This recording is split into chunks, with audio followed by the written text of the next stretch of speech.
يا أيها النمل ادخلوا مساكنكم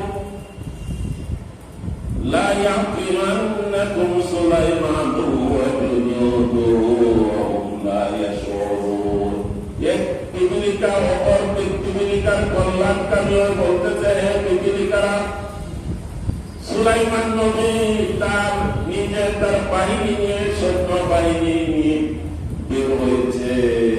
তোমরা তোমাদের আশ্রয়স্থানে চলে যাও, তোমাদের পথে চলে যাও, ভিতরে চলে যাও।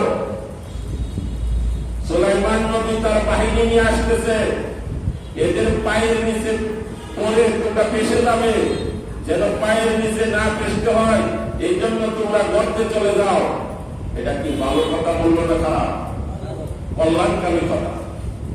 এই কল্যাণকামী কথাটা বলার কারণ আল্লাহ পাকের কাছে পৃথিবীকার কথা এত পছন্দনীয় হয়ে গেছে, আল্লাহ পাক কোরআন শরীফে একটা সূরার নামকরণ করেছেন, আর নাম পৃথিবীকার সূরা। সুবহানাল্লাহ, সুবহানাল্লাহ। একে অপরের কল্যাণকামী হওয়া, একে অপরের কল্যাণকামী হওয়া, এটা আল্লাহর কাছে অনেক পছন্দনীয় আমল।